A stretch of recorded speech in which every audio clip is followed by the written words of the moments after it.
Assalamualaikum warahmatullahi wabarakatuh. Selamat siang menjelang sore, pemirsa Star News TV di mana saya berada. Saya M. Sakir kembali bertemu dengan Anda di sebuah dialog perbincangan antara wakil rakyat dengan masyarakat yang saat ini kami berada di lantai 7 DPRD Provinsi Selatan. Bagi Anda masyarakat Selatan sudah mengenal siapa beliau di Ketua Komisi E DPRD Provinsi Selatan, dan saat ini telah berada di hadapan saya untuk berbicara menyangkut masalah aspirasi. Tema kita hari ini adalah merupakan tema yang juga sering terjadi di masyarakat, yakni soal aspirasi. Apa itu aspirasi? Tentu saja kita juga sudah mengenal apa itu maksud aspirasi, adalah penyampaian unek-unek ataupun pendapat ataupun keinginan-keinginan dari masyarakat kepada wakil rakyat di DPRD sebagai representasi dari masyarakat itu sendiri. Baiklah, kita berkenalan dengan Bapak Rahman Pina. Siap. Assalamualaikum Pak Rahman. Waalaikumsalam warahmatullahi wabarakatuh. Sehat Pak ya? Alhamdulillah sehat. Iya. Ini maaf mengganggu nih setelah banyak kegiatannya mungkin terpotong nih. Namanya juga wakil rakyat kan harus siap diganggu setiap saat, bahkan 24 jam. Itu harus menyiapkan waktu untuk ketemu dengan siapapun, ketemu dengan seluruh rakyat Sulawesi Selatan, dan dalam hal apapun saya kira kantor DPR Sulsel ini terbuka ya untuk siapapun yang datang. Terima kasih Bang Sakir, kemudian terima kasih Bang Isan dulu ya. Trans News, Star News. Star News TV. Terima kasih Star News TV, Bang Sakir, Pak Isan, Erwin, dan semua teman-teman yang ada di Star News. Tentu ini adalah kunjungan ke DPR Provinsi Selatan. Kami tentu saja berterima kasih sudah membantu kami dalam menyampaikan informasi-informasi yang penting ke publik, dan saya kira DPR memang membutuhkan banyak kanal, banyak ruang untuk bisa berinteraksi dengan masyarakat luar untuk menyampaikan apapun yang terkait dengan kegiatan-kegiatan DPR atau misalnya kegiatan-kegiatan informasi-informasi yang terkait dengan DPR. Mungkin saya perlu perkenalkan, walaupun saya yakin ada yang kenal, tapi kan semakin sering kita ketemu, sering kita perkenalkan, tentu akan lebih banyak yang tahu. Saya Rahman Pina, kebetulan di DPR Provinsi Selatan menjadi Ketua Komisi E bidang Kesra. Jadi kami banyak mengurusi soal kesejahteraan rakyat, Dinas Pendidikan, Dinas Sosial, kemudian Dinas Kesehatan, kemudian Dinas Sosial, ya, kurang lebih 18 OPD yang terkait dengan mitra kami. Kemudian kalau di fraksi saya diberi amanah sebagai sekretaris fraksi Partai Golkar. Ya, saya kira semua tahu kalau di Sulawesi Selatan ini adalah fraksi terbesar. Dan kebetulan kader Partai Golkar adalah Ketua DPRD Provinsi Sulawesi Selatan. Nah, mungkin banyak yang bertanya bagaimana mekanisme terkait dengan penerimaan aspirasi yang masuk di DPRD Provinsi Sulawesi Selatan. Ya, setiap orang demo ke sini bagaimana, siapa yang harus terima? Kan tidak mungkin 85 anggota DPR kemudian harus menerima. Jangan-jangan kalau semua 85 anggota DPR itu kadang-kadang bisa lebih banyak yang terima dibanding dengan orang yang demo.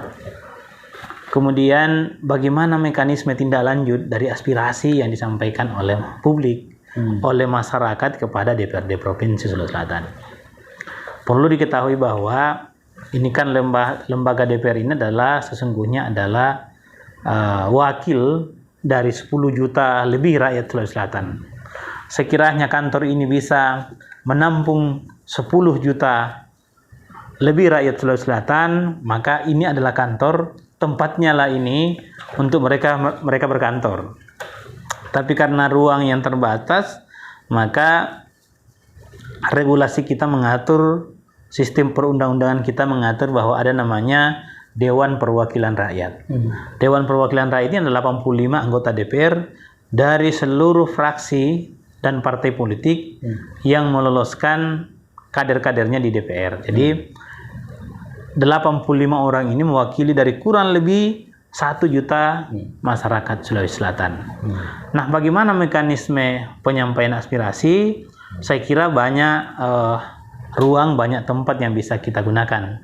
Yang pertama adalah tentu datang langsung ke DPR. Ada yang biasa datang demo, apa semua itu adalah bagian dari sistem penerimaan aspirasi. Yang kedua, setiap 4 bulan ya ada namanya kunjungan reses.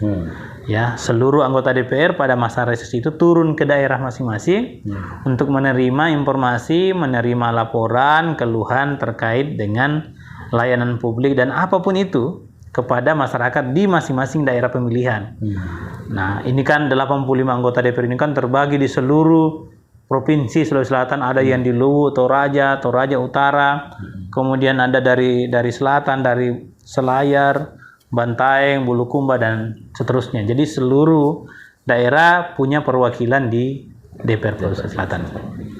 Nah, selain itu saya kira banyak ruang-ruangnya lain yang bisa kita gunakan. Sekarang kan era teknologi, era digital, orang sudah bisa mau menyampaikan, mengadukan apapun misalnya lewat TV, lewat media online, ya. Sekarang sosial media, ada Facebook, ada Twitter, itu semua adalah ruang-ruang yang bisa digunakan oleh publik untuk menyampaikan aspirasinya ke DPR, baik di kabupaten kota, provinsi, bahkan DPR RI sekalipun.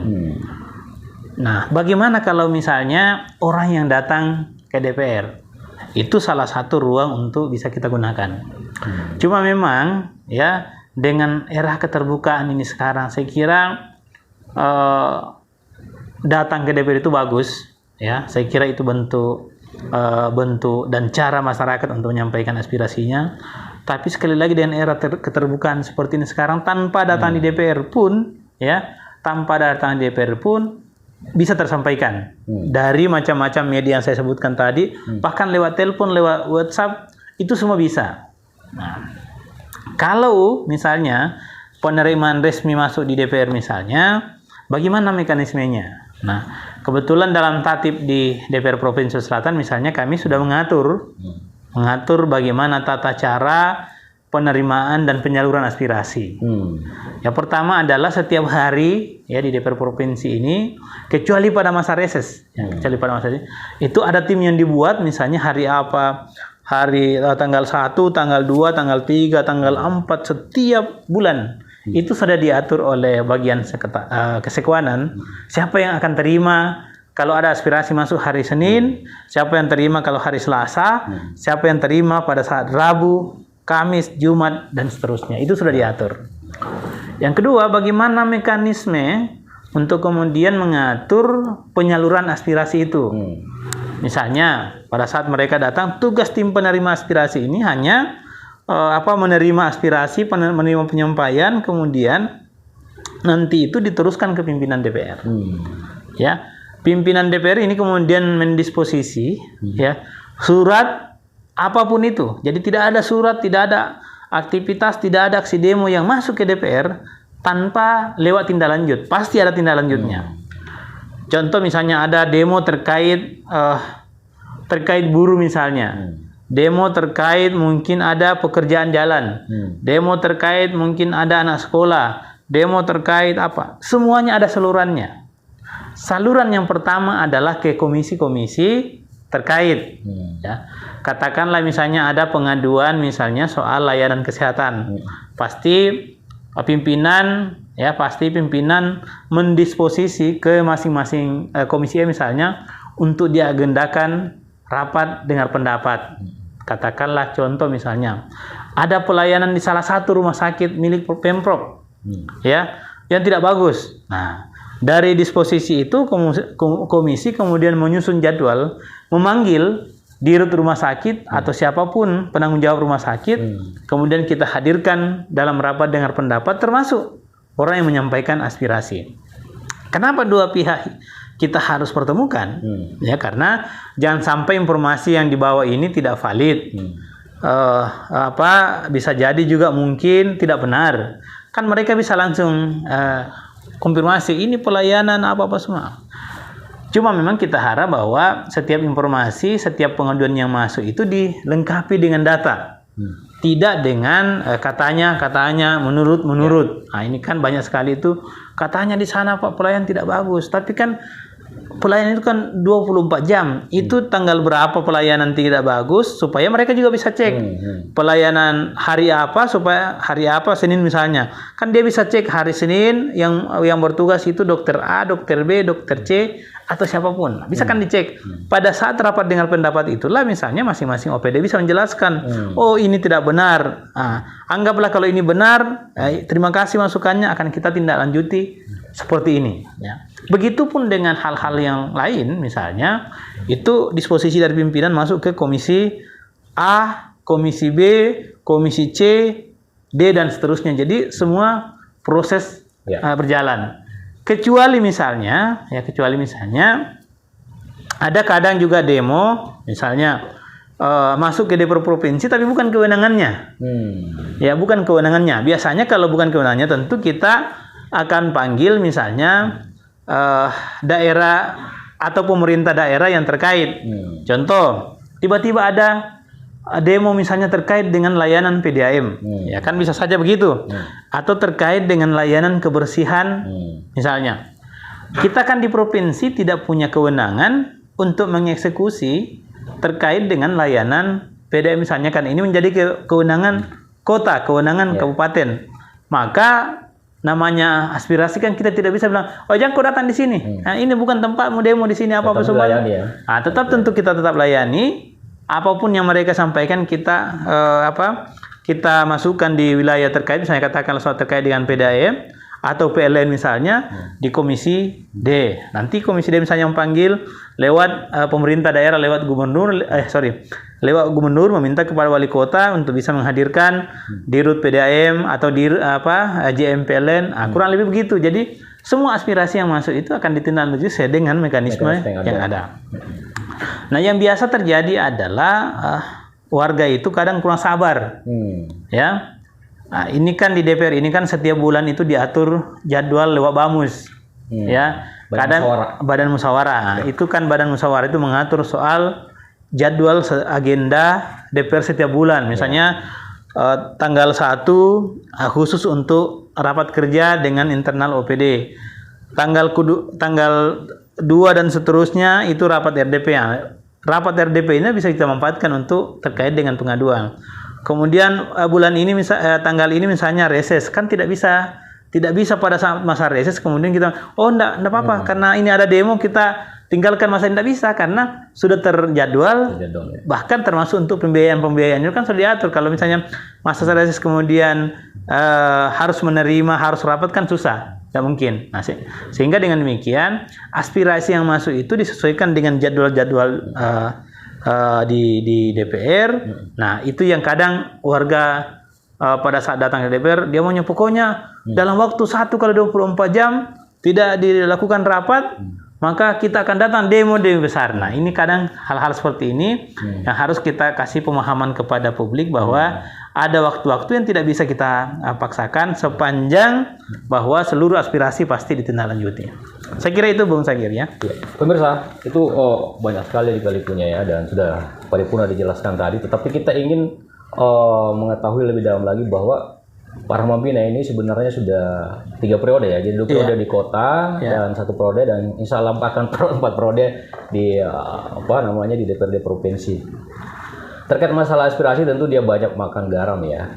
Udah banyak menghadapi lika-liku. Coba kita mau bertanya, pernah nggak menghadapi pendemo lalu tersulut emosi Pak Rahman? Iya, jadi saya kira begini.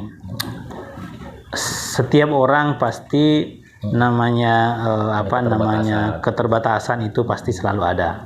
Tetapi yang prinsip bahwa masyarakat yang datang ini adalah masyarakat kita.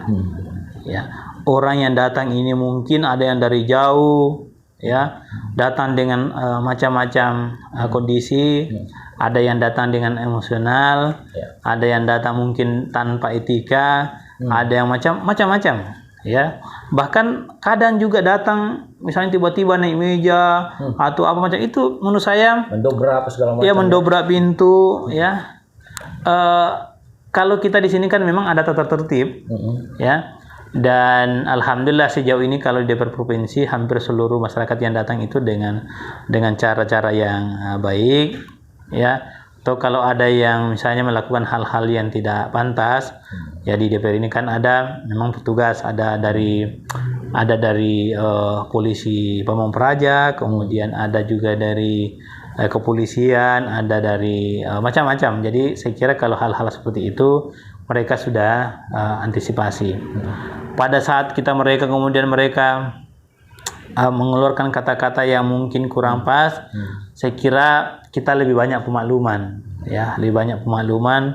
Tidak mungkin mereka jauh-jauh, kemudian tidak mungkin mereka marah-marah datang ke sini kalau tidak ada hal-hal yang hal yang prinsip. Jadi saya kira kita posisinya adalah menempatkan mereka bahwa ini adalah rakyat kita, masyarakat kita, dan tugas kita, ya, itulah tugasnya perwakilan rakyat. Kalau misalnya terlalu tipis telinganya, ya, terlalu cepat bawa perasaan, terlalu larut dalam ikut orang datang emosi kemudian ikut juga emosi, saya kira hal-hal seperti itu harus dihindari, karena ya konsekuensi menjadi pejabat publik adalah tentu saja harus siap menerima pujian, juga harus menerima kritikan, bahkan juga harus siap mental untuk menerima makian-makian. Ya, jangankan untuk seperti lembaga memang menjadi tugasnya melayani publik, jangankan DPR, ya, presiden pun, ya, dan itulah konsekuensi dari sebuah negara demokrasi. Kita harus siap berbeda pendapat, juga harus siap untuk kemudian terus dikritik. Ya, jadi kalau menjadi anggota DPR itu jangan cengeng, jangan cepat emosi, jangan selalu membawa perasaan merasa bahwa ini tidak boleh, ini dan seterusnya. Saya kira itulah konsekuensi dari pejabat publik, itu konsekuensi dari menjadi anggota DPR, menjadi perwakilan rakyat, harus siap menerima semua pujian, semua makian, dan semua hal-hal yang mungkin kita tidak inginkan. Itulah konsekuensi, dan kita harus siap dengan segala kondisi seperti itu. Ya, pemirsa, menjadi anggota DPRD itu bukan cuma di lipstik doang, ya, dan tetapi juga harus tahan mental, dan juga otomatis harus cerdas melihat situasi, ya, supaya tidak terjadi kerusuhan kecil malah bertambah besar. Cuma para pembina biasanya kan terjadi kan pendemo ini atau penyampaian aspirasi ini, yang katakanlah ada yang resmi dan tidak, dan kemudian dia tertangkap oleh aparat, kemudian diamankan, sampai juga mungkin ada yang sedikit agak chaos, katakan begitu. Kalau ada di luar mekanisme gitu, apakah anggota DPRD masih bertanggung jawab juga atau membiarkan hukum yang berjalan? Iya. Saya kira kalau yang aksi yang biasanya resmi itu kan kalau di kepolisian kan sudah memang ada aturannya. Setiap aksi demo tentu harus ada izin dari petugas keamanan. Tetapi kan namanya penyampaian aspirasi itu kan bisa saja mereka datang dengan sendiri, ya. Saya kira kalau aspirasi yang disampaikan secara sendiri-sendiri, saya kira tidak ada masalah. Penyampaian pribadi juga saya kira tidak ada masalah, bahkan lewat telepon sekalipun. Tapi kalau aksi-aksi yang sifatnya melibatkan massa, tentu ada mekanisme yang diatur oleh petugas keamanan, dan tentu petugas keamanan kalau di sini berkoordinasi dengan staf yang ada di DPR untuk kemudian mana yang diterima, mana yang memang sudah sesuai dengan prosedur, dan mana yang tidak. Saya kira itu, Bang. Saya kira. Ya, berdasarkan grafik dan yang selalu kita lihat itu penyampaian aspirasi pendemo ini adalah kebanyakan daripada calon-calon intelektual, ya, mahasiswa misalnya, kemudian ditambah dengan korporat misalnya buruh dan segala macam. Tapi kebanyakan mahasiswa deh, ya kan. Melihat situasi ini kan kadang-kadang juga yang banyak terjadi anarki tanda petik juga adalah dari mahasiswa. Nah, kalau Pak Rahman sendiri melihat seperti itu, bagaimana menyikapinya? Kalau kita di DPR itu semua aksi itu sama. Tidak ada aksi anarkis, tidak ada aksi macam-macam, saya kira tidak ada. Kita selalu menempatkan bahwa tugas kita adalah menerima siapapun yang datang. Penyampaian aspirasi itu adalah hak. Tugas kita, kewajiban kita adalah menerima itu, apapun itu. Urusan anarkis, urusan macam-macam itu adalah urusan petugas keamanan. Kami di sini punya tanggung jawab besar, punya kewajiban untuk menerima siapapun, ya. Dia mau datang membawa aspirasi terkait dengan hal-hal yang bersifat pribadi, hal-hal yang bersifat umum atau apapun itu. Tugas kami adalah menerima dan itu menjadi tanggung jawab dan kewajiban.